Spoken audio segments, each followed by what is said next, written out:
Welcome back, everyone, to the Pokémon Podcast, episode 38, I believe. I am the host with the most, but not the most ships today, Birdkeepertoby, joined as always by the ever-romantic True Green 7. Hey, mate, how are you? Are you feeling loved up and ready for Valentine's Day? No, not at all. But I'll participate in the festivities. I think you're gonna what the actual plot, like not just today on the podcast, but like you'll be doing something for Valentine's Day. No, not at all. By myself? What do you want? Well, I don't know. You said it, and it sounded convincing to me. This is the festivities. This is gonna right. We're just gonna talk about relationships and shipping, and okay, sure. I think this is like. Yeah. There's Super Bowl. The Super Bowl is this weekend, and that is honestly a replacement because I will potentially be seeing friends. So. That's a good replacement, honestly. Yeah, that's always nice. That's always good. Me and the lovely Phoebe, the last shaman, we've just done like Christmas and New Year's and her birthday and her family's birthday. So by the time Valentine's Day rolls around, we're just like, can we just not do anything? Can we just like, I think we're going to go see Puss in Boots. And like, that is going to be a magnificent, that'll be it for us. That's all we need, you know? The idea of putting on a show sounds awful. Were you planning on watching Avatar in theaters? Because that's the only thing in theaters that I would need to watch in theaters, honestly. Only movie. No, I don't think I need to. I don't feel the need to see Avatar. I saw the first one. I think they're going to be similar. So I'm good. Do you feel any feeling that you missing out on what is right now? I assume like the third highest grossing film of all time. Like, does it feel weird to like not know what that is? No, not especially, and I think largely because like when I hear about, I actually haven't heard that much about Avatar other than the fact it's high grossing.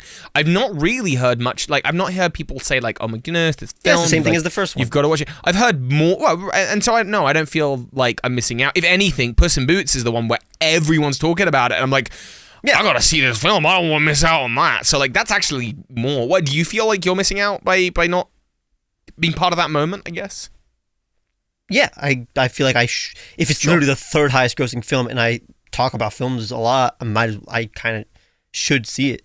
Obviously, the amount of money a film makes doesn't mean that it's good or anything, but it's just that it's part of film history. So it's like, why not check it out? Why not be part of that when it comes out in theaters? I don't disagree. I think if I was going to the movies more regularly, I probably would take the time, but I'd probably I'm just not less than you. But it's less about going. It's more just this is literally the only film that would only be amazing in the theaters. Like at home, this is not a film that is as good. While Puss in Boots is good everywhere because it's Puss in Boots. So I guess I'm making a decision for the rest of my life now that I will not watch Avatar 2. Because if I was going to watch it, I should have watched it but like I'm not going to watch it now. So I just decided like I'm good. Avatar 1 was enough. I saw that. I'm good. How's your sort of week been? You doing good? You doing all right? Week was boring, nothing eventful, honestly. Unless I got a haircut. Cool. You look good. People on the podcast can't see it, but like I'm telling them it looks good. Trust Toby. Should we trust Toby? Toby says everybody looks good. Just true. If someone tells me they've got a haircut, I typically say they look good. So you really can't take what I say. Because if you say nothing, if I say nothing, in fact, that's it's messed up if I say nothing. Like, but like if I say something, it's still like it could be 30% good to like 100%. But I was below that. I was watching your stream, right? I mean, I was on your stream last week. We did the charity thing. Thank you for coming along. And your hair was pretty good on stream. Is that because like you style your hair like whenever it's like an event? Because right now it's just casual Toby hair. When you have long hair, I'm not pinned up at the moment. I don't have it up in a little hair scrunchie at the moment. But no, I mean, I definitely try and put an effort when the camera's going on. But no, I didn't have it. Like I've only really got like I can wear it down or I can wear it up, and that's kind of the options at the moment. Yeah, but is this right now? Again, you guys can't see it, but it's like I assume that anybody who has like long hair, they're not gonna when they're just casually not showing off their hair when they're just at home. They're not gonna now like part the hair at a specific way that it looks nice and like. I don't know. I think I do quite naturally, actually. I think I take quite a bit of time. Well, quite a bit of time, but like the hair is something that I spend a lot of time like making sure is right most days. Because your hair looks completely different every time I see you. But then there's times there are times where, you know, like in the streaming event where it's like this is a deliberate look for the hair and it looks good. Because I can't because again, your hair looks different every time, so I can't like compliment your hair every single time because that would be exhausting. No, you are so welcome to compliment my hair every single time. I would, in fact, I'm checked in with myself. I'd really like it if you complimented my hair every time. Whenever your hair is actually deliberately like you put a little bit more effort in your hair and it does look better than usual, it wouldn't be special if I just compliment it. That's true. That's true. And I know you mean it as well, because like you don't compliment every single time. I don't compliment a lot of things. I compliment whenever I actually have a genuine compliment, and I like it. I like complimenting when I genuinely have a compliment, because then I feel like there's no like strings attached. There's no like I'm not like lying or anything. It just feels good when you're doing it genuinely instead of it's a thing you just have to do casually. A social every time. grace. Yeah. You're right. Well, I mean, when it comes to your haircut, it doesn't look bad. I'll give you that much. You look like you, and that's great. As a guy with long curly hair, it is the most annoying thing to control. So like that's what we have in the chat. Someone said. Now you're saying your hair is it like hard to control, or is it? Yeah, it can be. It can be. Do you know what else is really hard to control?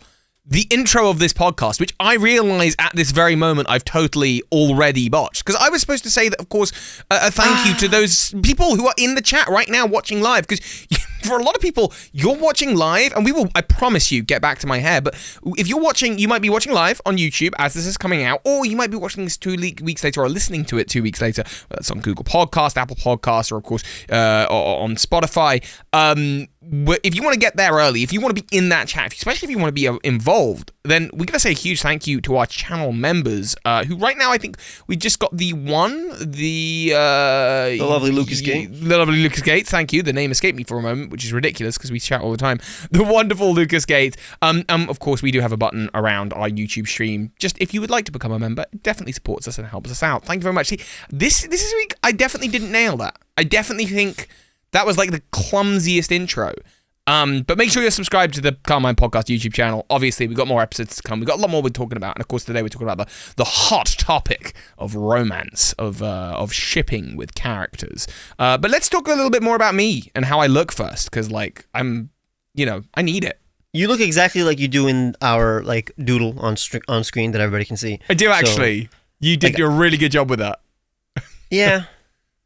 And actually, do you remember when I first met you and I was like, you look just like your icon. You look because I wear that identical. Yeah, I wear exactly what I put in my icon. But like, I've never seen someone like draw like with the Carmine Podcast like the back of their own head so well. I took a picture. Yeah, I asked for a picture of you, right? Well, that's true. It was a good reference. It's so clearly you. Yeah, I know. This is literally the best drawing I've ever done of me as well. So I'm very proud of it. Honestly, like I want to make more art in this exact style for the not just for Carmine, but in general. Like I want to do like Pokemon drawings of a trainer with their Pokemon, in a field near the beach. Something like that would be nice. That would be nice. That would be nice. Different trainers, different environments, different scenes. Dude, I'm having that thing that we keep talking about where like I've spent more time with new Pokemon and looking at the art of new Pokemon. Like I did a tweet earlier on just like, here are a bunch of Pokemon that I either didn't like or just wasn't as fond of at first, and I like them now. What made you like Skeledurge now? I don't know. I've spent more, like it's spent more time with it. I couldn't even tell you. I still feel like the tail looks kind of weird, the way that it's just kind of like saxophone. Segmented from the rest of the body, but like I don't mind it. It's like it's actually kind of cool. I'm saying it. I'm growing a love and appreciation for new Pokemon. Yeah, almost all the Pokemon. I'd say like 70% of the Pokemon that were like C tier for me are now like low B. Is there anything that's like skyrocketed for you? Yeah, Tatsugiri. I definitely appreciate way more because I loved the concept. I just didn't like the eyes. But then like when you see the different like forms and all of their personalities and And also like the float sack that expands too. Like you barely see that in the game, but like when you see the art of it and you see the Pokedex entry, it's really cool. Yeah, I agree. That's one that's grown on me, I think, quite a lot as well. Not that I disliked it at first. Do you know the one that's really got me is and I don't even know its name. Baxcalibur's middle evolution, the Arctibax. Arctibax, thank you. I was playing with that in the run through, and it's really. Yeah, it's like the cutest thing. The middle Evo, that was my favorite of the trio. I thought that was like the most like balanced design. I don't think I had properly like given it a look, but then even afterwards, like then I evolved it because I just needed the stats on my team, and actually Baxcalibur, I'm like, you know what? I do think the animation of the attack is really like I'm not loving it, but I can get behind this. This is cool. This is all right. I'm like into it now. It's really goofy. Like whenever you've seen like a goofy animation that was like very intentional for like a monstrous looking Pokemon. Yeah. It's very unique. I like it. It's fun. It's good. It's a terrible move though. At least I don't know. Game. Like I never have the incentive to use it because I mean I had one Baxcalibur and I loved it, but I didn't give it that move whenever it was time to learn it. Glaive-rush. It's a cool name, and I love the word glaive. I never heard of glaives until like people always think like, oh, because I know like the origin of a Pokemon or its name or whatever, that I knew of the thing before the Pokemon. But it's usually I learn, like I'd say 30% of those things I actually learned through the Pokemon. That's why I love Pokemon. I learn about these cool concepts or weapons like a glaive through Pokemon, and that's why I think Pokemon is like the perfect educational tool. Yeah, I feel like you've definitely talked about this before, but like, is there like a specific place where you're like, this is the mandate of True Green 7 is to learn about the real world through Pokemon? Like, I feel like that's a thing for like written down. You've said somewhere. I feel like I've heard that mantra come from. Did you ask me last time when I was on your channel what my channel is? No. Maybe? Yeah, maybe that was it. Maybe that's why it's still stuck in my head. Yeah. Huh. I also did like a podcast. I was on an episode of, it wasn't really an episode of a podcast, but Dusty Go-Goat had like a podcast with like multiple Poketubers. Oh, and I might have heard it there actually. Yeah. Because I was listening to that. Speaking of which, Lumio's trainer Zach is also in the chat right now, and I'm going to hopefully be on the Champion League podcast in like a few weeks, I think. If that's still a thing, that'll be fun. We don't know what we're talking about. I just did one with the Hidden Power guys. Like, really? That's flirting all over. We're just like, we can't keep to a committed podcast relationship just because we're off flirting with all these other podcasts. Yeah. Was that the segue you needed? Segue. I mean, we're always looking for segues for the randomly generated because I do want to do the randomly generated like early today because I do want to talk about shipping. We want to talk about the dating. We want to talk about relationships and stuff. Yeah. No, that's okay. We'll come back to it. We'll find a good segue to the randomly generated Pokemon. We can loop back around. Someone in the chat, give us a good like topic that will be a perfect segue for randomly generated Pokemon. I'll tell you what. I'll give you one because we talked about this for the podcast and we were saying the podcast really works well when we kind of open up about our emotions and feelings. Yeah. And so you've got the job. I'm going to say sad things and open up about my feelings. And then you've got the job of working out how to have a conversation about that and segue it into randomly generated Pokemon. So no pressure. I had a good cry before this podcast when I messaged you and I was like, hey, I might need a little bit longer. I was like mid-tears. I was like crying. And the reason for which, I'm not going to go too deep into like right now, but it was just one of those moments of like journaling where I'm like writing down my feelings and like things that have happened in life that, I don't want to get into, but I'm writing them down. And I start crying and I'm like, this is good. This is what I need. I really need to cry. I need to work through this. And almost as quickly as it started, it stopped. And I'm sitting there like, I want to cry more, but I can't. Like it's been and gone, and I don't know how to further keep this going. And also I've got a podcast, and like, do you have a thing that you do to help you like get them tears out?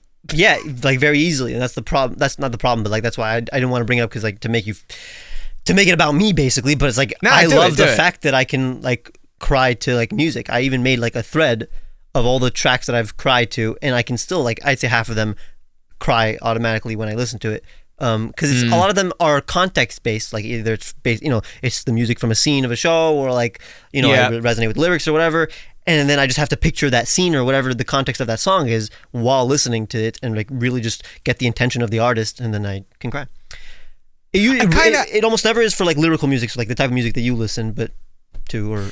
Yeah, I mean, I definitely have had that, and I think maybe a lot of what spurred it on today is I've had the song from the Sting song from the end of Arcane like in my head, and that scene, the context of that is I mean, the whole show is about siblings, and I'm not like sad about anything going on with my brother in particular at the moment, just thinking about life and siblings and relationships and friendships that are like, and I'm just like welling up in it, and just like, and I think that song, like I've listened to it like 5 times today, maybe that's helping, but like I should definitely. What are the shows that we watched together? Because I assume that there's at least one track from the shows that we both watched that I've cried to. Oh, I know. Attack on Titan. I've cried to the previous the ending theme of the last season, or the last part of the season. The ending theme. With the one with like Aaron in the field of like flowers and like ruins. I can't think off the top of my head how that goes, actually. I obviously know how.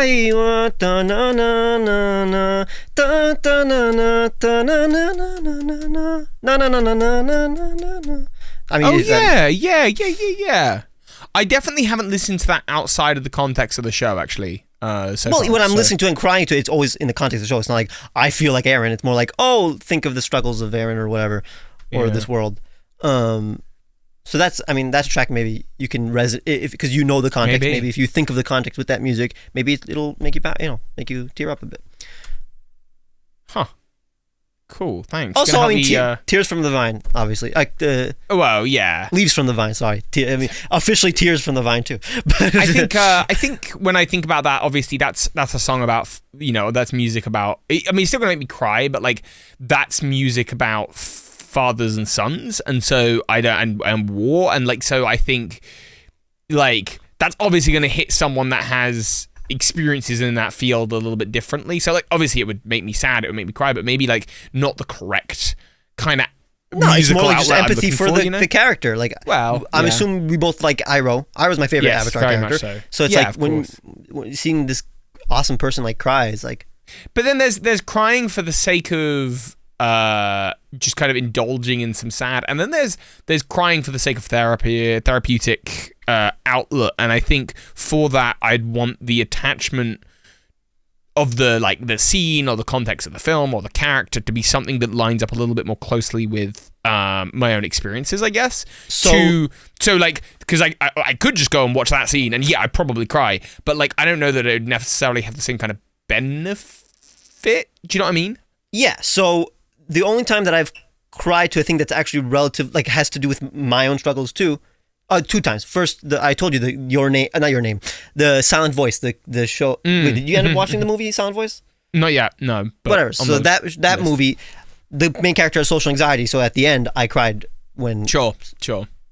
But when it has to do with music, the only time that it was musically related and context related that I could empathize with my life was in Fullmetal Alchemist. Actually, a scene that you watched where Ed sees Al in the void, basically. And he's like, Al, and he like busts through the door again, and he's like, wait for me, and the music starts. Yeah, good scene. So I could see that from the perspective of a big brother, as a big brother myself, trying to like save your making a promise to save your little brother. That made me tear up, as well with the music that starts playing. That's the only time. I say the only 2 that I can remember that have to do with things that I actually can relate to. But I say 99% of the time, it's never to something that I personally am struggling with. It's just me being able to empathize with the context of the show or the character or whatever, even though I've never experienced it.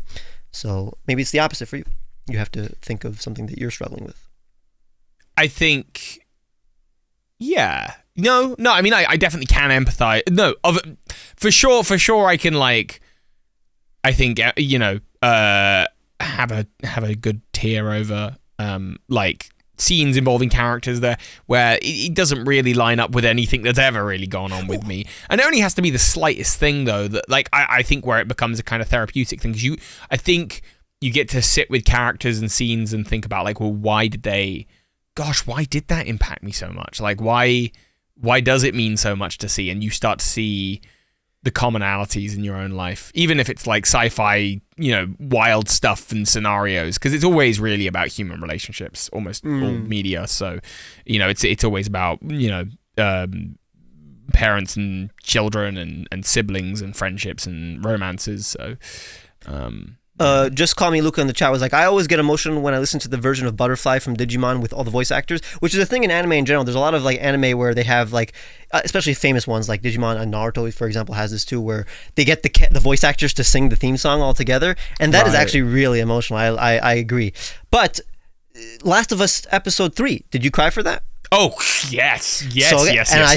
Is it because you empathize with, like, you can relate to the stuff, or? Yeah, because it's, at the end of the day, it's about choosing to live your life with someone, and it's about, I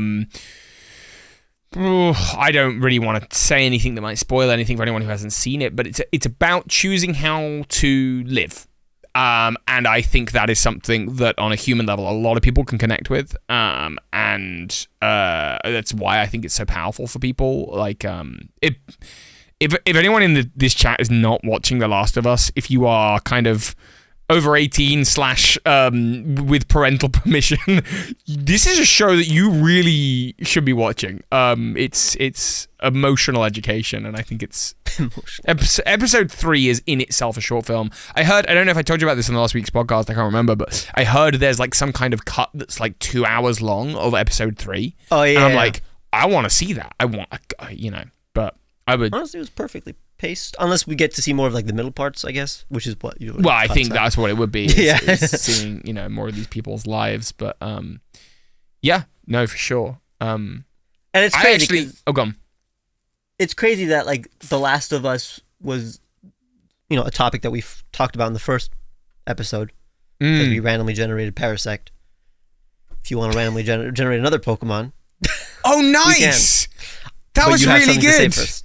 No, that was it. That was really good. I liked that. Yeah, well, I mean, as you're mentioning it, as it happens, yeah, I know it's quite early today, but let's generate a Pokemon. Honestly, this is actually later than, like, this is like, it's not early. We are not randomly generating it early, honestly. What? We've already talked for like a half an hour. No, we haven't. It's been 10 minutes. Carbink. It's been 20. Carbink. Okay. Something Diancie on the thumbnail. Cool. So no, it has to be Carbink, unfortunately. Unless you want me to, I'll give you Carbonk. So I made an evolution for Carbink, like 2 years ago. 2 years ago, maybe. Put that in the thumbnail. Yeah, sure. Send it on over. Very popular. Carbink is. Don't get me wrong, it's not a Pokemon I think about a lot, but it's also certainly not a Pokemon that like I dislike or anything. And I think the fact that it has kind of lore tie-ins with the mythical Diancie, and that like you can find it, I think, in the Resolution or Reflection Cave, which is right next to where the ultimate weapon went off, and it's got these diamond structures over its body. There's like a lot of lore and world building in this one Pokemon that I actually really appreciate about it. I can like it a lot. What do you kind of make of a Carbink? Well, I do think about Carbink a lot, because I want more of that, more just regular Pokemon that have a relationship with a legendary or mythical. Like, I want that to be a common thing. Why aren't there more legendary that are literally just mutated versions or more powerful versions or evolutions of normal Pokemon? I was thinking about this actually with and there's like no way really to connect these three, but Flygon and Rayquaza, Wailord and Kyogre, and Aggron and Groudon. And there's like no actual connection there. I'm just like, maybe there's a Pokemon theory, but there's definitely not. There is not. There's nothing. Maybe Torterra and Groudon, since they're both possibly based on Ankylosaurs and are the continent Pokemon. Yeah, that's true. That's very true. But no, I agree. Cyclizar, though. Cyclizar is... Cyclizar, of course. ...is a Pokemon that is related to quote-unquote legendaries. So more of that, please. I think what's really nice is it's not just it's related to one Pokemon, but like, because of where you catch it in the game, it's honestly, it's connected to the region, and that just like, it becomes part of the identity of the Kalos region. I actually think it's a really fantastic Pokemon.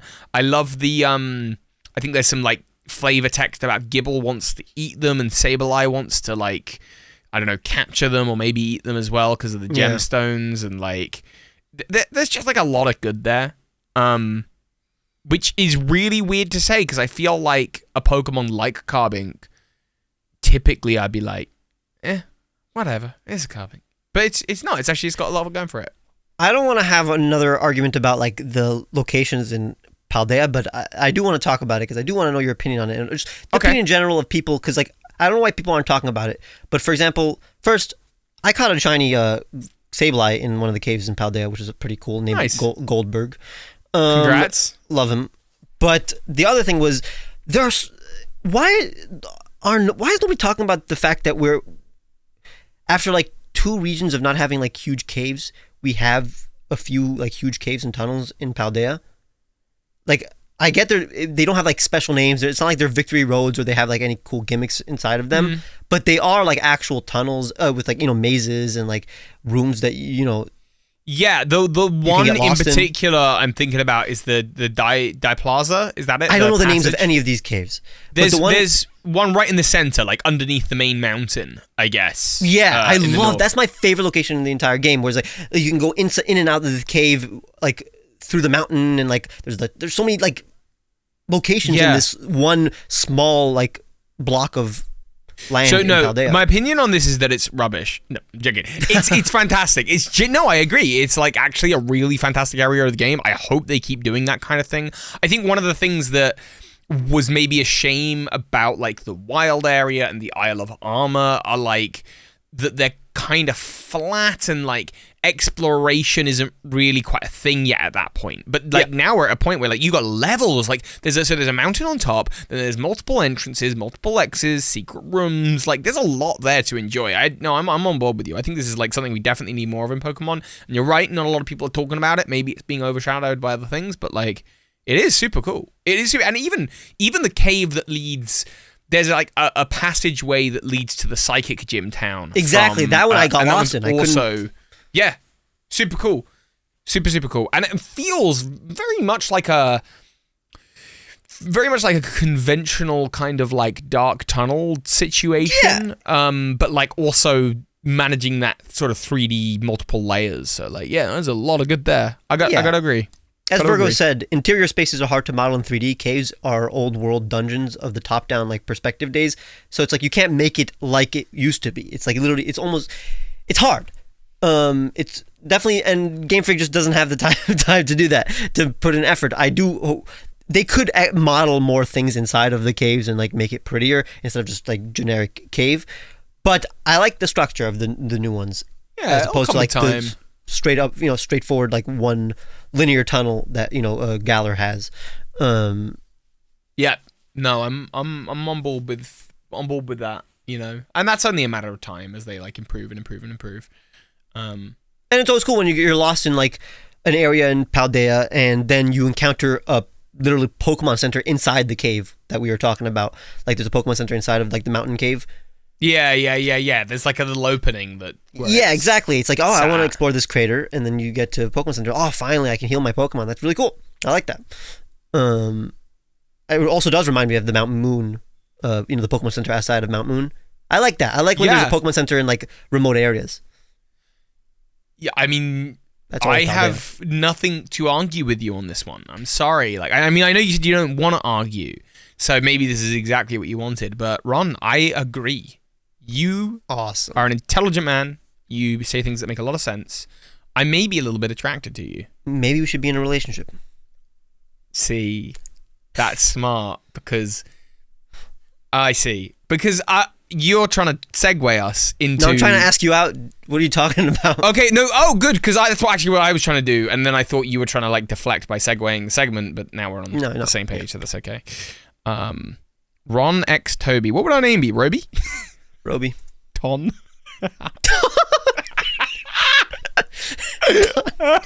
Ton. Oh, go Ton. It's my favorite ship, Ton. Are there any... It's like the dumbest name. Are there any ships that's just one syllable? It doesn't sound right. Ton. Oh my goodness. I'm actually like loving that. I'm dying.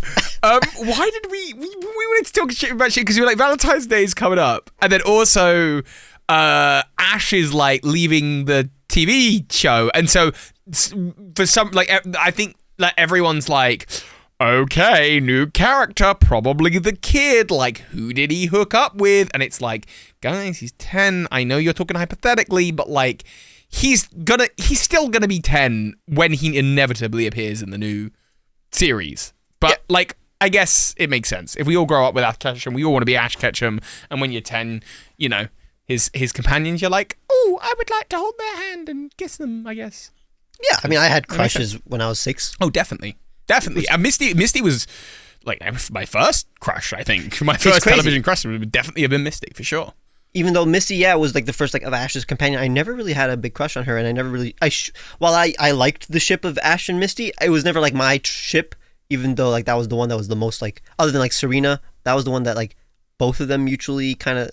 There was a thing, yeah, that was like written. It was like written there, yeah. It was weird. Well, I shipped like a lot of other. I had a lot of TV crushes as a kid. So and who was your like go-to TV crush that you're like, this person? I don't know why, but it's you.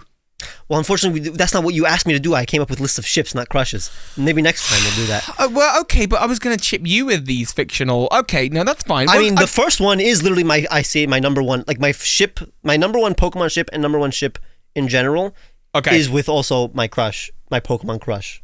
Oh, okay. So go for that. We can talk about them. Yeah. So Sonia and Leon. Oh, okay.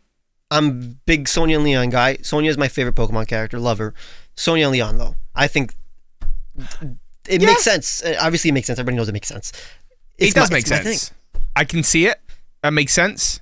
There's a Bird Green Ton. Like, I'm not going to have a lot of... Bird. True Green Bird. That's not bad. I'm not going to have... Most of my ships are characters that already have some kind of, like, relationship. Pre-existing and, like, relationship. Makes sense.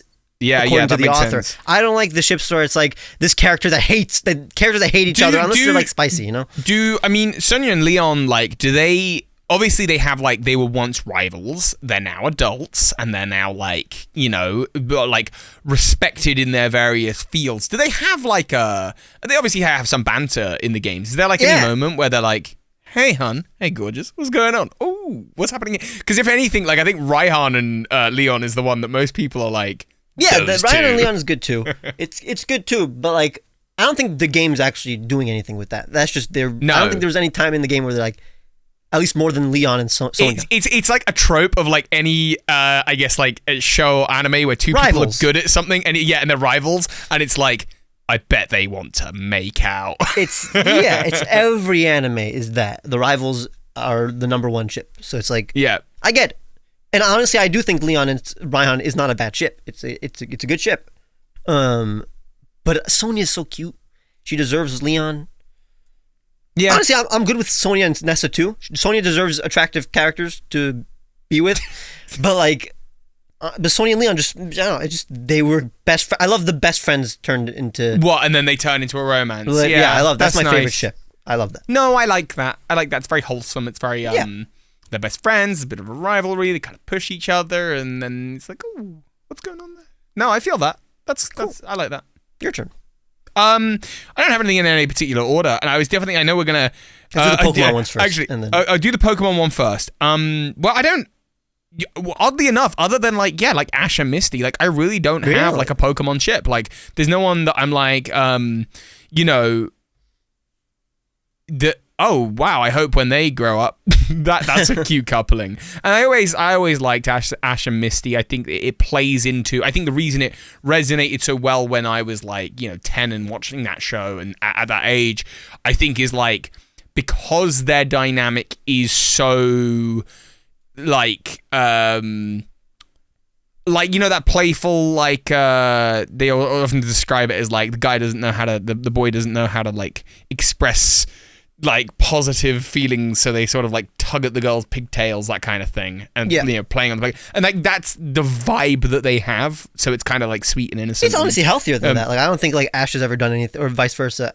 I mean, Misty has like done that. They like yell at each other, they berate each other, and you sort of like, but they're also friends, and they care for each other very much. And so like, I think when that's definitely the thing that I watched as a kid, and I was like, romance. romance. That's romance, and I really liked that. And I think also, Misty is like the icon sort of tomboy, I guess. And like, I think I always like wanted to be in relationships with people where it's like we could hang out and play video games. That's like not that playing video games is like a specifically boys thing, but certainly growing up in the 90s it was like a little bit more I guess seen that way. And like when I was a child, I want to be clear about my opinions. When I was a child, my opinions were like, girls stinky, boys cool, we play video games, and so wait, girls can play video games, oh my god, they can be kind of cool. And actually it turns out many years on, the boys are, in fact, stinky. But that's... Boys do be stinky, though. Boys do be stinky. That's just how it goes. So yeah, I always liked that relationship, and there was definitely something there that kind of captivated me as a kid. And like, I just think in terms of the writing, like, if they do genuinely wrap up that character and they age him up and they decide to fulfill that... that like a romance story for him, which to be honest I sort of hope they don't, because, and Veronica Taylor, who the original voice actress, said this, like his dream is catching Pokemon, like that's what he loves to do. I kind of resent the idea a little bit that like to have a happy ever after you need to be in a relationship. Like his happy ever after is like traveling the world and catching Pokemon and doing Pokemon battles. So that's kind of how I always saw it. But if they do, like, definitely the two characters that would make sense are Misty and Serena. Just because with Serena the writing is like actually there, but with Misty it's like they go way back. It's OG. But anyway, yeah. So that's sort of it for Pokemon. I really don't have another Pokemon ship, and really I have 15. Do you actually?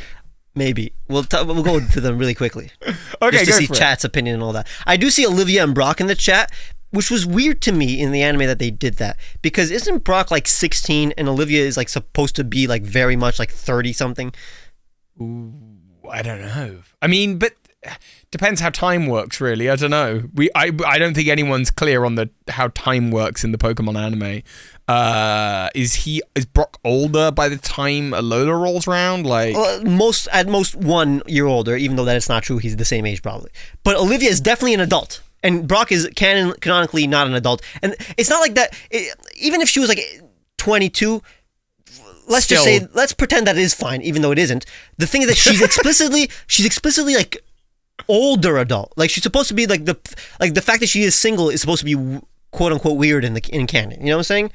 Maybe mostly because she's attractive, not because she's old or anything. But she's supposed to be she's not like a young adult. She's like at least 26, Okay. But they both catch rock Pokemon, so I suppose that's makes sense. Fair game. Yeah, that's how it works. I don't know how it's supposed to work.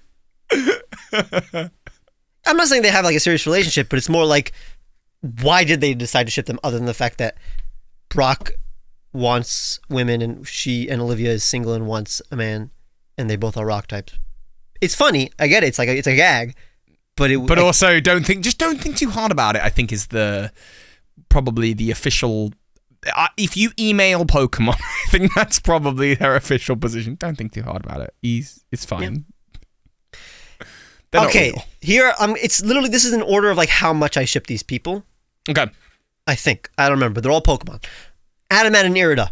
Every time they're on screen, I'm like, kiss! I want these two to kiss. Adamant and Irida. Just because they argue a lot? But they're together, they're creating a new, better world. And maybe they did. It's not about that they argue about it. They argue because they are literally, they disagree on philosophies, but like they're both really good, kind people. And sure. Adamant is probably the most attractive male character in the franchise.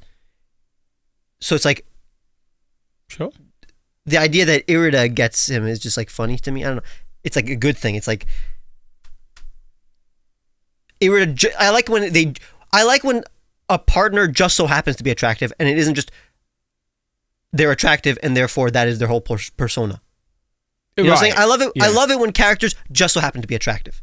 You know, and it has nothing to do with their personality or their story. You know? Right? Yeah. It's like not like a yeah.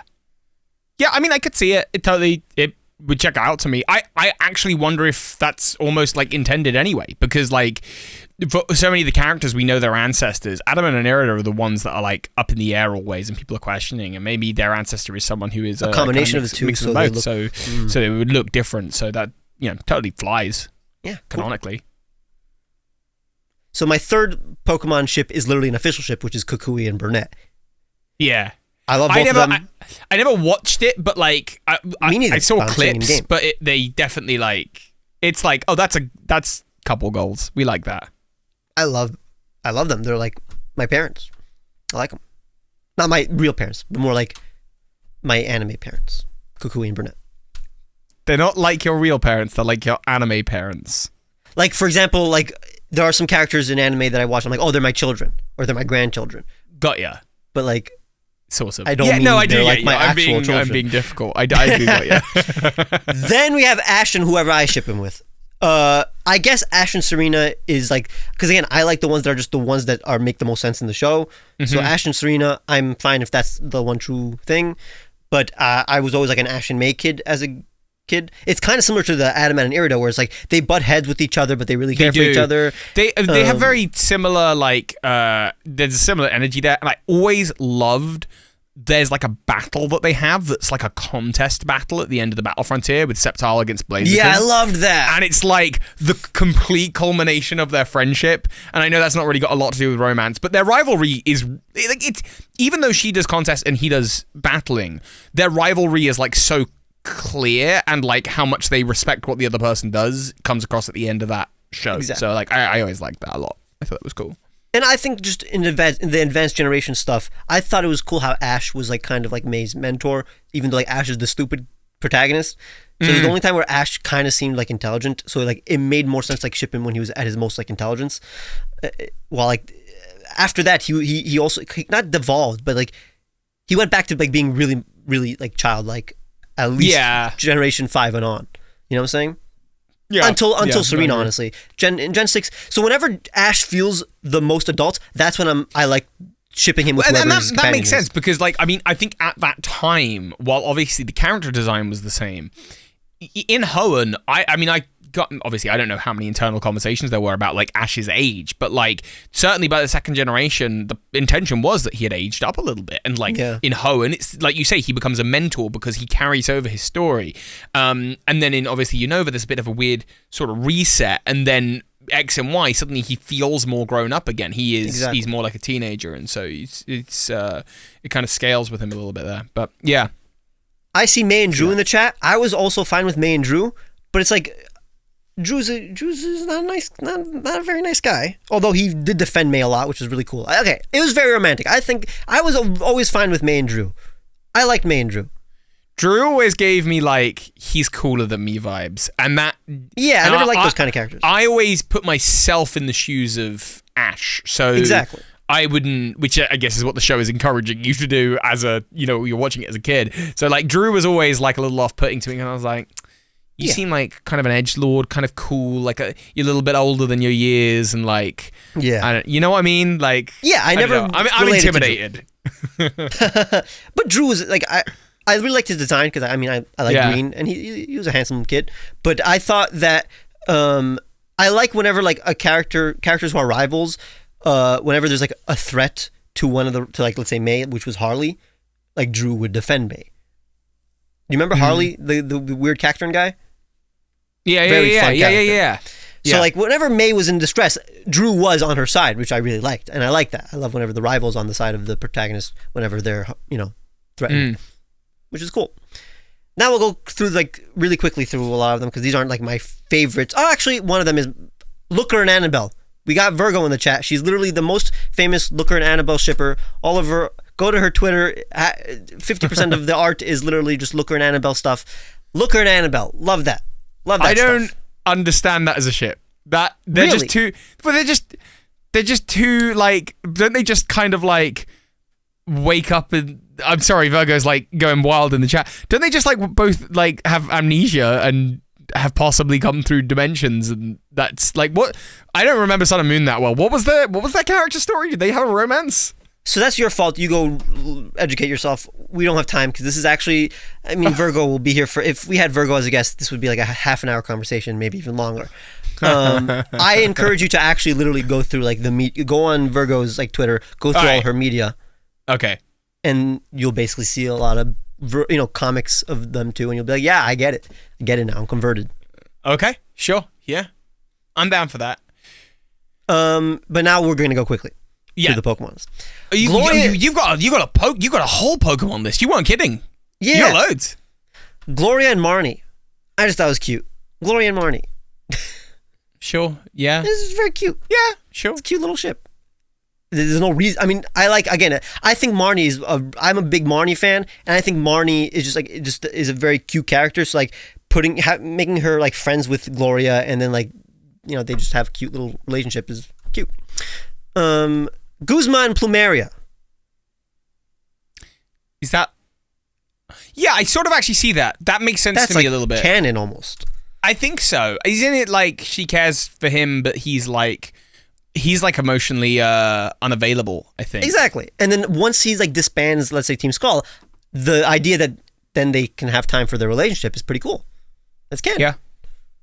Yeah. I think in the anime it's canon. I haven't seen any episodes of them in the anime because I didn't watch really the Sun and Moon anime, but like, yeah. Mm-hmm. It's not really canon, but it's like they clearly care for each other in the show at least. Love that stuff. Good. Fennel and Juniper. Is that? I mean, they're both attractive. Is there? Well, they're friends. They're friends in the game. Oh, okay. They're like college roommates or something. Oh, okay. All right. Well, then that makes sense. Yeah. Sure. Too hot for professors. I mean, it's like Turo and Sada. It's literally chemistry. It's literally. Two hot professors. I mean, this is literally canon. Iscan and Paulina. Yeah. Yeah. Love that. Love that stuff. That's nice as well, because like he's so shy and reserved. Exactly. And then he gets the hottest girl in the game. Yeah. And she's like smoking.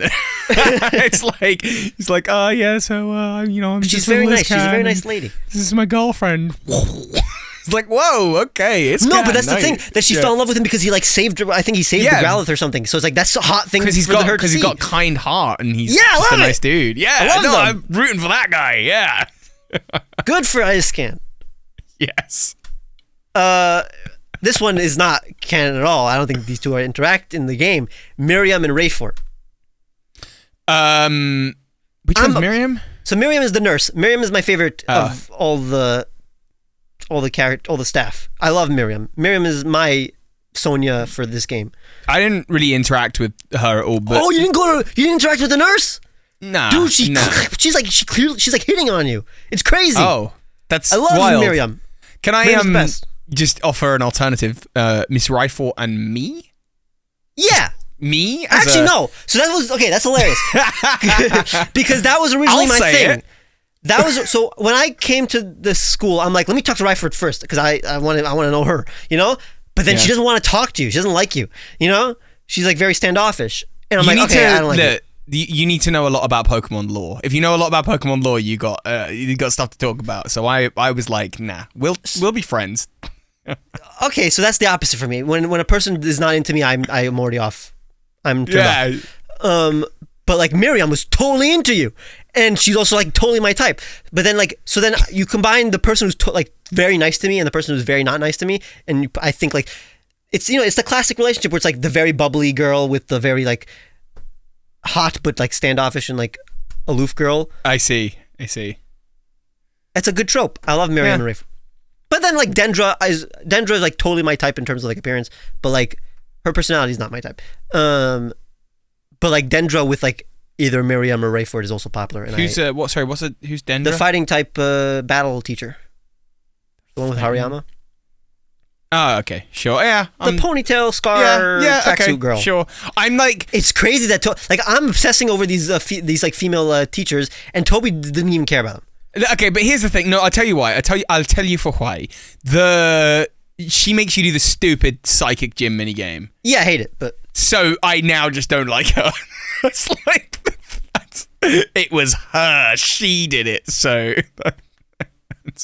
She can get with whoever she wants. I don't. Yeah, well, Dendra and Tulip is a popular thing in that. I like. It's similar to Fennel and Juniper, just like the two friends that are also high up in the Pokemon hierarchy.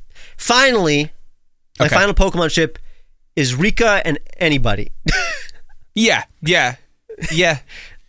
No, and I get it, and I don't know why. And you know what? I spoke to Phoebe about this, and she gets it, and we're just all like Team Rika here, and I don't. Rika is for everybody. Yeah, everybody likes Rika. Everybody, Rika and me, Rika and Paulina. I don't know, Rika and anybody. Sure. Yeah, I don't. Yeah. Cool. This is a fictional character. Let's see who else we got. Let's see. We got some people outside of the world of Pokemon. And actually, here is one that has a weird hook on me, and I don't know why.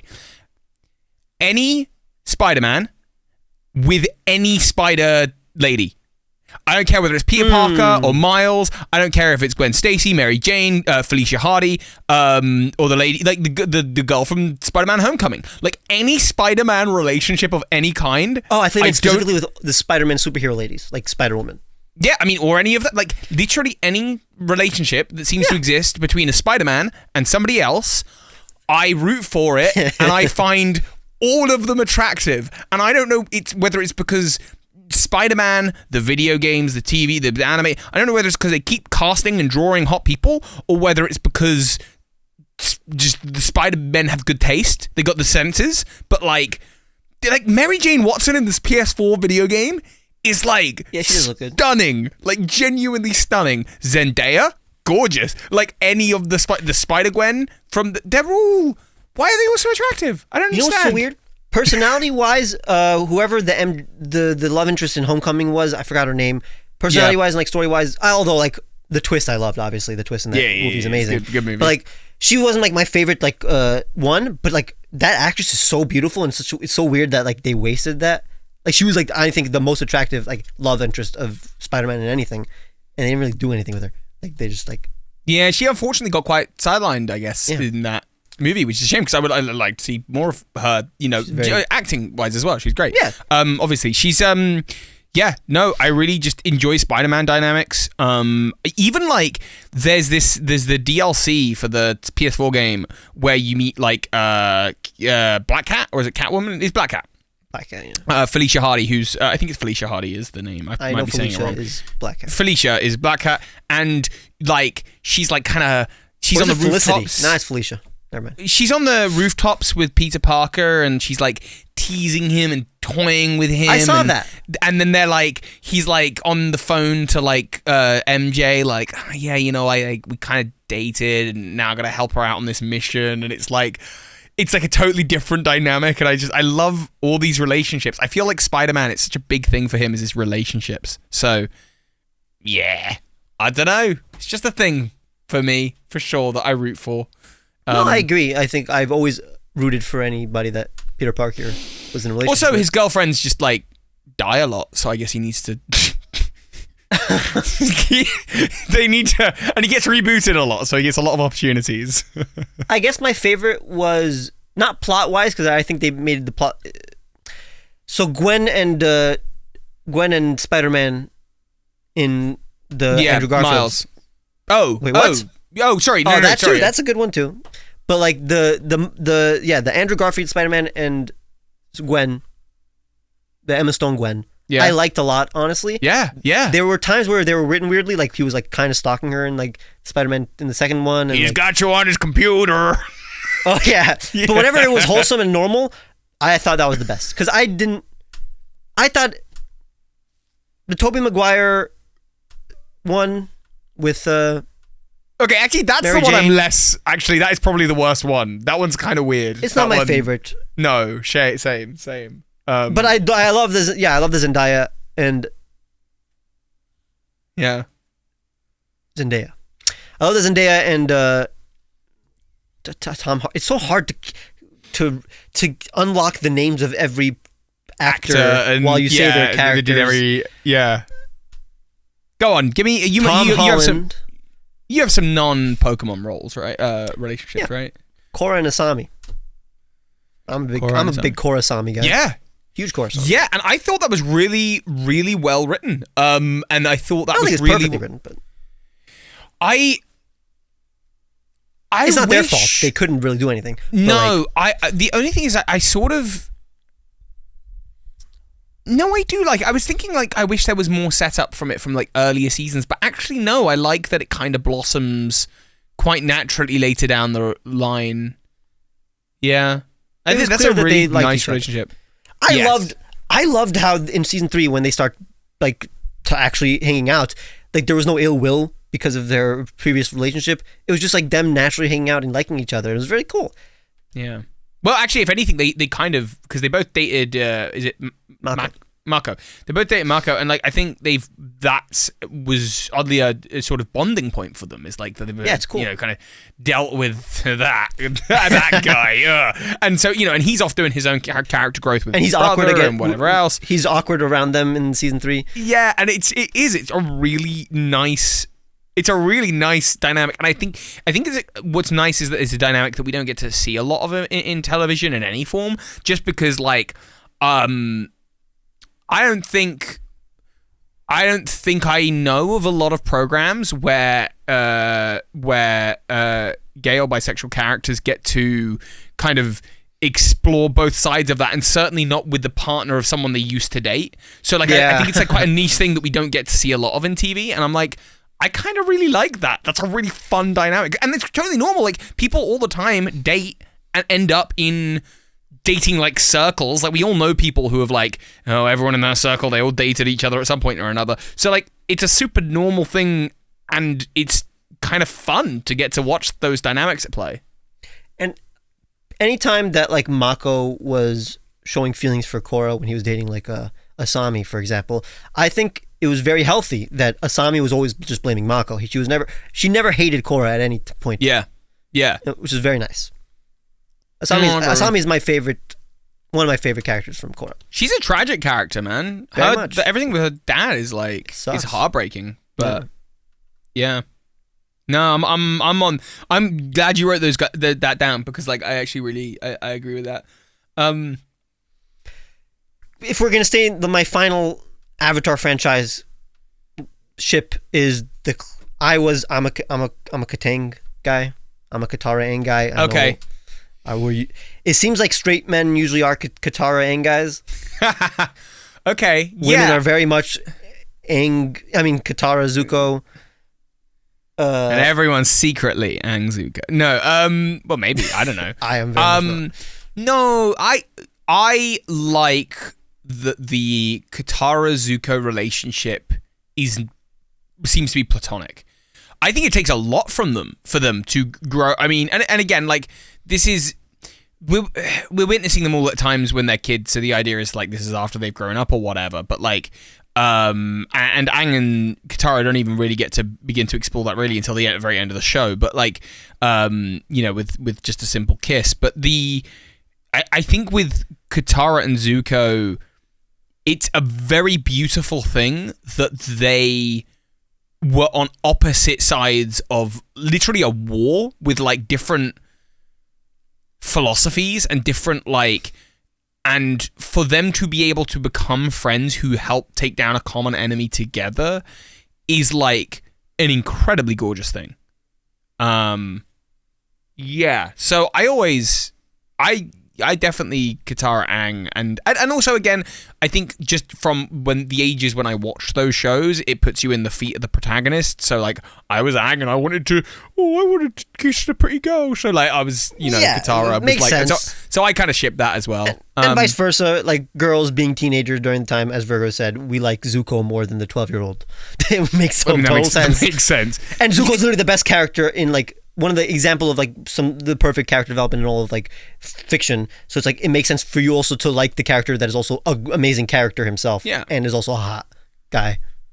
Yeah, I get it. Like he's broody, he's hot, he has a tragic past, he carries a wicked cool scar on his face for like there's a lot to like with Zuko. I get it. Yeah, it's literally one of the most likable characters.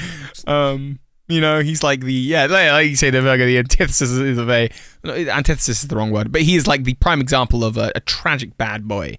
Katara and Zuko, it's literally a trope, while like Aang and Katara, it's just like there's nothing like tropey about it. It's literally just there's nothing spicy about it. do think they could have written Avatar to not give them to not have the ending be a kiss for those two characters, and it still probably would have worked the same. Do you know what I mean? Like, that wasn't the payoff of the show or anything, but yeah, it would have been weird though if the entire show you see Aang crushing on her and then nothing happens. I guess, yeah. Not in terms of like the girl has to reciprocate a feeling in order. It's more like just like why have it be a plot point? You know what I'm saying? Like, yeah. If you're gonna have a plot point, it has to resolve. You know? Yes, 100%. I actually think the better angle to have spent more time with was Aang and Zuko and their friendship. I think the fact that again that they become really good friends and they work together to build the new world after Avatar is like. That's like a more important part of the show. And I would have been very happy if they had spent a little bit more time on that in the early days. But even when they were chasing each other and fighting each other, if they had spent a bit more time on that, and then like the ending honestly could have been like somewhere around the scene where they kind of go out to greet the Fire Nation and they kind of like hug and they like, they announce that we're beginning anew and we're together. So, yeah. It makes sense. And like, I think I understand why people like the end game that they do, like whether it be Zutara or just Aang and Katara not even being together in general. But in terms of like all the things that lead up to that would make no sense because like narratively and like just in terms of making a show, it just wouldn't be satisfying. I get like that would be a satisfying ending, but like in terms of narratively, it just doesn't make sense for some things. Whatever, it doesn't matter. It really is a heated one. Like, I mean, I don't know if I said on the podcast, but I kind of almost slightly ended a relationship with that girl I was dating because of this argument. Yes, the Zutara argument. I'll never forget that. It wasn't that serious or anything, but it was more just the idea that could have been the reason why we stopped dating is hilarious. Have we? How much time have we got, by the way, right now? Because I feel like we're a good ways into the show. We can do it in 15 minutes. Yeah, I could go for a bit more. Well, I'm gonna shoot one at you because so while researching this topic, I went up to Phoebe. I was like, Phoebe, we're gonna be talking about ships. Help me out, like from shows that both me and Ron have watched. And she said something that I don't understand. So I wanted to ask you if you understand it. Got it. Levi X Aaron. Oh, no. I don't get it. I don't understand. Not Arvin? You maybe misheard her? No. No. Levi and Arvin. No, Irvin. Levi and Aaron. That sucks. I don't like that one. I don't get it. It doesn't make sense to me.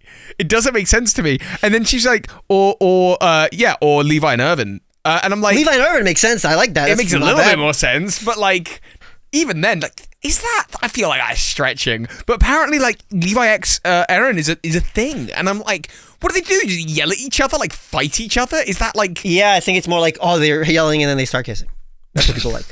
They're like, he's like cutting him up with his blades, and they're like smashing each other, and then suddenly they're smashing each other. No, it's a classic trope where they like he holds him by like the collar, like, what are you doing, Aaron? Why are you doing this? And then they kiss. And they kiss. I see. But the Attack on Titan one that I actually liked, that I wonder what you thought about this, was Jean and Marco. I didn't like Marco. Like, he was barely in the show, so I didn't really think of anybody with Marco. Did you not get those kind of like vibes that he kind of liked him in like the time that he was around? I gotta rewatch the first season again. Because I think it's there. I think it's written in. Because that was, I watched it for the first time I watched it. That was literally my first anime when I first watched the first season. So I didn't really think about these things. Okay. I think I just like when I first saw the way Marco was looking at Jean, I was like, there's something's going to happen there. Something's going to progress there. And then obviously something didn't, and the plot went the way it went. And I was like, no, this is horrible. But I mean, it wouldn't be bad. Like, if I feel like you have a reason. Like, it's not a toxic relationship or anything. So I'll be fine with like I keep on forgetting if it's Jean or Jean. It's Jean, right? I say Jean, yeah. It's whatever. Jean and even though I love Jean, I like him as a character a lot. Jean and Marco seems correct. Like, it doesn't seem bad. I'm trying to think. Sasha was my favorite in terms of like that group in terms of like female characters. So I'm trying to think I never really shipped Sasha with anybody. whatever the ships that the show was shipping, I usually liked. You know, except for Historia, and I liked Historia and Amir. I mean, I'll be honest, like Mikasa ex I'm not. I hate. Yeah, I'm not. Yeah, I don't root Mikasa. that. I'm like not for that. Mikasa needs to get out. She needs to like live her life. Yeah. Like, Mikasa Eren I'm not. It's like a horrible dynamic. I don't vibe with that at all. Honestly, I don't think they're shipping them. I don't think I think the whole point is that that is gonna have a tragic ending. I guess. But we don't want to get into that. I think. I see. I just want to just quickly. People are saying in the chat that Jean and Marco doesn't make sense, and like I don't know. Like that was the story that I feel like I was watching when I was first watching it. Like I don't feel like I went back and retroactively out of that. I genuinely feel like the way that Marco not only looks at him, Marco is quite a like glittery-eyed character anyway. He's like wide-eyed and just like super, but he just sees the good in Jean, which is something I don't think Jean sees about himself, and so I think that there's a dynamic at play there that I just think is, I don't know, I thought it made sense, but it doesn't, I was rooting for it. It's not like a toxic relationship, so again, it's not like a bad ship, but I think this is a toxic trait in like people in general. Whenever I think this is a thing that it shouldn't be a thing. Which is anytime two guys are very good friends, people are gonna like it has to be like they're gay. You know what I'm saying? I think that's toxic masculinity. Yeah, I definitely think that exists in dynamics. I would genuinely argue for Marco and John not being that, but like I would never for them. Yeah, but like I would never argue like say Eren and Armin. Like that to me, they are like best friends. They love each other. They adore each other. There is nothing there romantically. Like I would, so just to be clear, I feel like I just want to defend that I'm not going down that route. I don't feel like I am, but yeah. But yeah, I mean, no, I agree. Yeah. Kimmy and Tommy from Rugrats. They're little babies. No, it's not from Rugrats, actually. It's from All Grown Up. You never watched Rugrats? No, I watched it. I just don't remember these characters. Gosh, that was so long ago. So there was the time skip show, which was like the spin-off, when it went for 5 seasons when they're like preteens, but they have like teenage situations. Whatever. Tommy and Kimmy. For anybody who's watched that, I love that. You ever watch Jimmy Neutron? No, not really. I missed out on the Jimmy Neutron phase. Okay, so for the chat, Jimmy and Cindy, big Jimmy and Cindy guy, and they were literally like the last episode. They technically are together now. But whatever. People in the chat, and that's literally my next one. That's literally. Go on, talk about it because I want to talk about it. I'm a big Mustang and Hawkeye. I mean, everybody's a Mustang and Hawkeye person. Yeah, they're great. Everybody, yeah, Mustang and Hawkeye, 100%. Nobody doesn't like it. That's like one of the most famous anime ships in all of anime. So Mustang and Hawkeye, there's literally nothing you can disprove that this is not a good ship. It's a perfect ship. Mustang and Hawkeye. Yeah, I'm interested, and now I'm like not anxious, but like I guess I'm nervous to talk about this because like I feel like again maybe people are gonna second guess that I'm just saying it because they're two guys that appear in a show together, and it's but like I think soon. I think the writing is there. I think it's one way. What did you think about Jason and Victor in Arcane, and did you think that Victor likes Jason? I don't think Jason likes Victor. I just wonder what you picked up on that when watching. Jace, right? Jace, yeah. Jace, yeah. Sorry, Jace. Did you ever get the vibe that, or did you kind of get the I only got that the vibe when I watched reactions to Arcane because I watched reactions to my favorite shows. Okay. And people did ship them. I literally did not think about that when I was watching. It's not a bad ship. Like it's just, but then like it misconstrues a lot of things. Like it puts things in a completely different perspective if you do think that, which I don't like when like now you think of the story completely differently and it's not what the intentions of the story was. But it's still a good ship. Is it not the intentions of the story? Because I don't think that's the intention. I don't know. It's very open to interpretation, I think. It's like how Victor feels about Jace feels very open to interpretation. And I think it's more just like quite know. It might just be. It might just be like just a sort of respect and admiration for a best friend, but I just like certainly for Jace it does not seem to be that. Listen, when I said like it's a little toxic to like ship best friends, guy best friends. I'm not talking about just two guys, obviously. I don't think these two are best friends. I think they're just really good friends and partners. So it's totally like there's nothing toxic about shipping them or anything, you know? Okay. Like, it's more like, oh, they're two best friends who love each other. They must be gay. That's when it's toxic. But I do have one that's coming up soon. Oh, okay. It's not that it's toxic. Nothing's inherently toxic when it comes to shipping, unless those two characters literally hate each other and are physically abusive to each other, but or mentally. But it's more just when you overdo it, like when every time that you ship, every time two guys are best friends, they're shipped. That's when it's. I want to clarify that obviously the reason that it sounds like I might be overdoing it now is because literally we're talking about ships. This is the only podcast in which this is going to come up, and I promise you, this is like the only time in my life this conversation comes up. I also think that I think I have a relatively. I have a lot of close. So, I've got my best friend, Dan, my housemate, Dan. And so, and, we'd lived together and we've spent 15 years knowing each other. And, I would definitely say, I love him.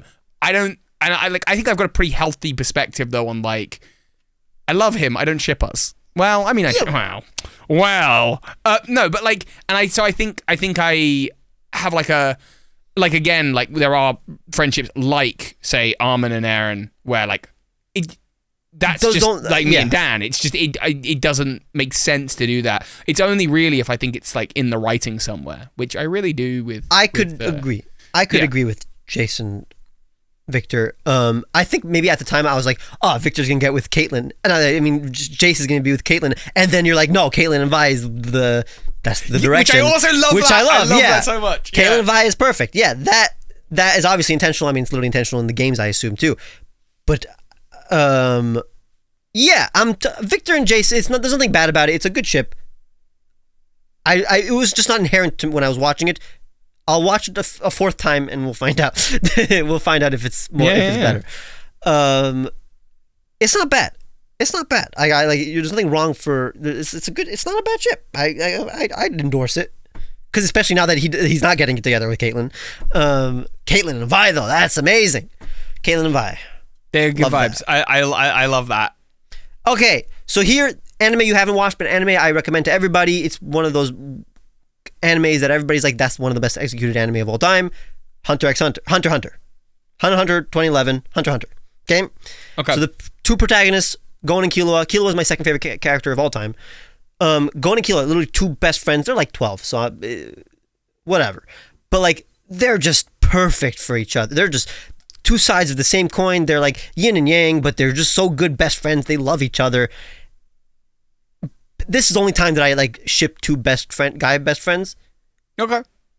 Because I don't know, something about them is just these two just need to be together for them to just live. They need to live. The only way they survive is if both of these two are next to each other. Yeah. But I won't be. You should. That really is a show. It's a long show, but it's a show you should watch because there's literally no filler. It's one of the few anime that's above 100 episodes, and there's literally no filler. It's every episode is necessary, and it's really good. Ed and Winry though, that is. I mean, we'll talk about that more when you're done with the show. But Ed and Winry is perfect. Where I'm at the moment, that it's actually nice to see that relationship kind of developing, because I feel like in a lot of anime, it's there's the occasional side glance, there's the occasional, you just can't admit your feelings for me. Yeah. But it actually seems to be a plot thing for this, so I'm kind of excited about that. Unfortunately, in anime in general, it's not, the romance is completely different than Western romance because it's Japanese romance, and that's just the displays of affection are completely different. They just don't, there's rarely ever a kiss at the end. There's rarely them showing anything more than a kiss even. There's nothing. Unless it's an adult manga, it's a seinen, but nothing because this is shonen. Most popular anime are shonen anime, so it's for teenagers, and they don't really show anything more than even a kiss when they even do, and they rarely show a kiss. But yeah, and adults even adults in the West, we are every show if two characters are in love, we want to see them. Yeah, kiss every scene that they're in. It's really different in the West. So and then that's why like shipping for animes is so unsatisfying because they never are together in any meaningful way that at least the West sees. Whatever, it's cool. Unless they just get married and have kids like Naruto. This you just stopped watching My Hero Academia. So Izuku and Ochako. So the main character with the girl. Sure, character. yeah. You only watched like a season. Yeah, I mean they're cute. Like they're when cute. they're like they like each interacting other. and, like I could cute. see that developing. I would assume that becomes canon at some point. I don't know. But yeah, we'll talk about it. Well, I mean, we won't talk about it because you don't know. You don't watch the show. And then there's another one that you know these two characters, but you have not seen the relationship, which is Bakugo, the rival, and Kirishima, his friend. It's like this red spiky hair guy. So these two are like best friend bromance, but it's like Google him. I wouldn't mind them together, Kirishima and Bakugo. So and just for any My Hero Academia fans in the chat, know that I'm totally Kirishima and Bakugo guy, and Kirishima is one of the best characters in the show too. Have you ever heard of Spy Family? No, I've never heard of Spy Really? Family. That's weird because we're both on Twitter, but you're barely on Twitter anymore.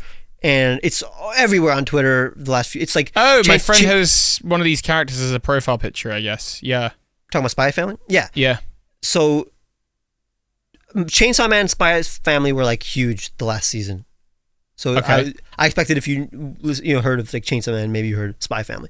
Spy Family, basically, a spy has to... It's basically... Cold War era, a fictional Cold War era Europe. It's not really Europe. It's like instead of Berlin, it's Berlin. It's like Westalis and Eastalis or whatever. It's like East and West Cold War. One of this and a spy has to like prevent all out war by doing things. One of them is, the main thing is to set up a fake family for reasons I'm not gonna explain now.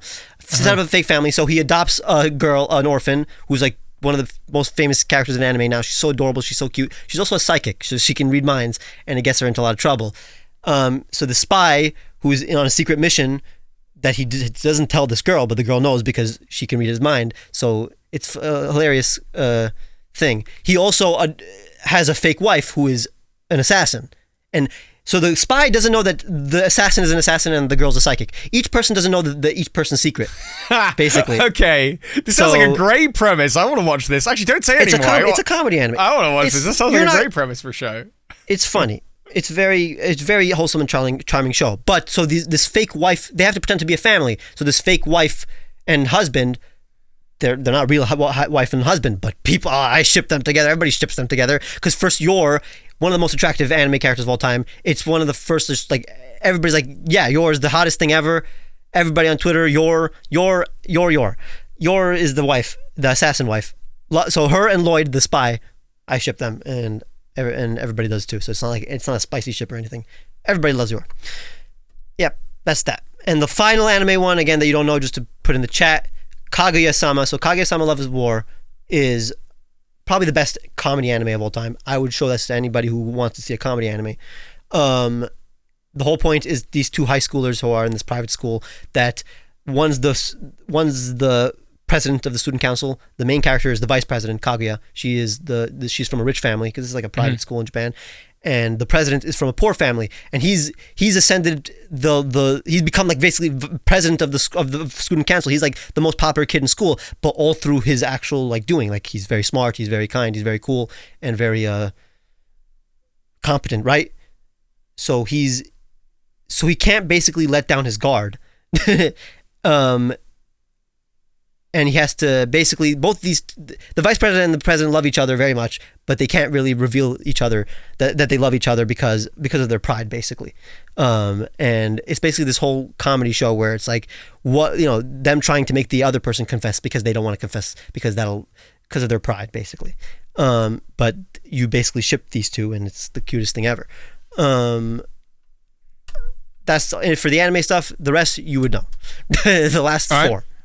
I got two things left, but we got to speed them, I'm afraid, because I think we gotta get to the end of this podcast. Yeah, definitely. So go on, give us two real quick. Let's go. Well, Jim and Pam.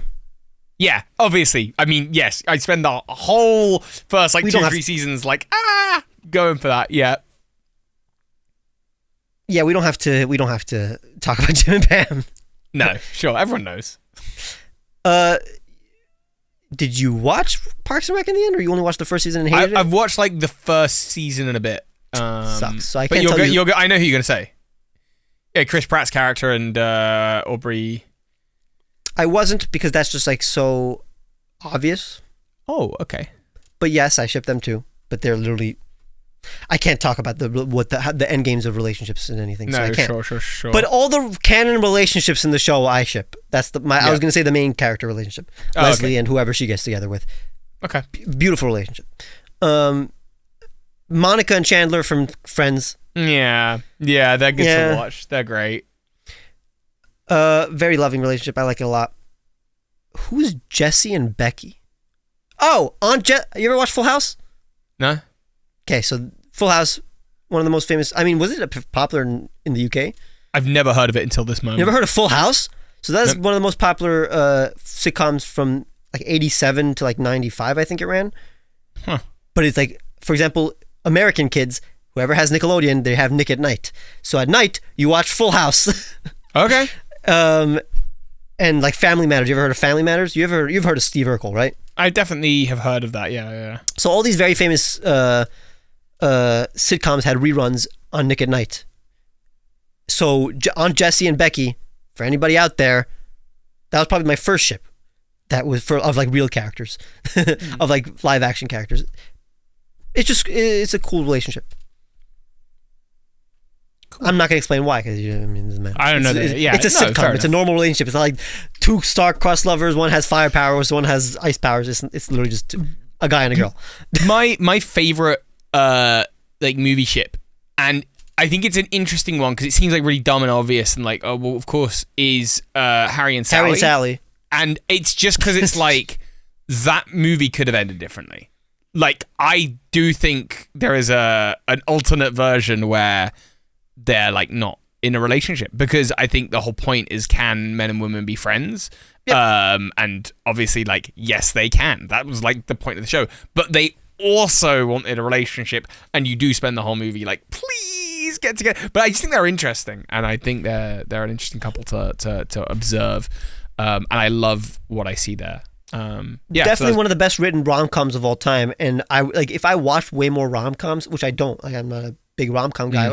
Although whenever I do watch rom-com, I fully enjoy it. It's just not a thing that I have like a lot of passion to like now sit down and watch 2 hours of a rom-com. Yeah. But I'm assuming that there's a lot of ships in rom-coms, but unfortunately that's not a genre I watch. So I can't really think of a lot of movie ships, you know? Yeah. Well, there's the one movie ship. Did you watch the Star Wars films? Yeah. I hated the Kylo Ren thing. The Kylo Ren and Rey. I mean, was that really hinted in the movie? They kiss at the end. Oh, yeah, they kiss. It's awful. It's just like the worst thing. What? It's like, you know the meme, like everybody disliked that? Like, yeah. That happened in the cinema, I swear, when I saw it. It could have been natural, though. If they really built that up over 3 movies, that would have been a really good ship, actually. Yeah, but they didn't build anything up over 3-minute movies because they gave up after the first one. It's just a terrible idea. I'm going to say this, and I don't know why it's unpopular to say, because the movie was literally 96% Rotten Tomatoes, but what was the first of the trilogy? Force Awakens? Force Awakens, I loved a lot. Great movie. I was a big Force Awakens guy. Yeah, same. I'm totally on board with you. I think the movie was fantastic. I thought I don't think that was bad like at all. I think they set up like a really great trilogy ahead and then just over. Sucks. But that's besides the point. Here's the thing. So like the first and the last movies of the trilogy were J.J. Abrams, right? So if they just let J.J. Abrams do all 3, there would have been a really good build-up. Yeah. They could have. I think they could have got there naturally in some universe, but like. And they could have done the tragic bad boy who's lost himself or whatever. But like, I just think that like how they executed it, and then like, I almost feel like I can hear the people in the cinema going, "What?" Like as it happened. Is I don't know. I don't like it at all. But hey, that's just me. Ray and Finn, again, I didn't like that would have been totally fine. I just didn't really Ray and Finn and Poe, mate. That's that would have been good. Finn and Poe. They're a bromance. I don't think they're a romance. I think they're a. But like none of these characters are fully developed, so it's like I can't really say anything. It's like Which is anybody could be with anybody. They Finn is Finn should have been so cool. The protagonist almost. Like I like Rey as a protagonist, but Finn should have been he should have saved something. Like he should have been the savior of something really big. Yeah. They totally sidelined him. It's super weird. He should have been the Jesus of the movie, and Rey's just the protagonist. Well, and then of course, just you and I, Ton, the incredible podcast chip. Speaking of Rian Johnson, you watch Knives Out? Yeah, I like Knives Out. You watch Glass Onion? Not yet. Then we'll talk about Glass Onion when you watch that. All right. Although that's been that was news 2 months ago, but yeah, I'm a little behind on that one. But I will get around to it. Yeah. All right. I love you. Me too.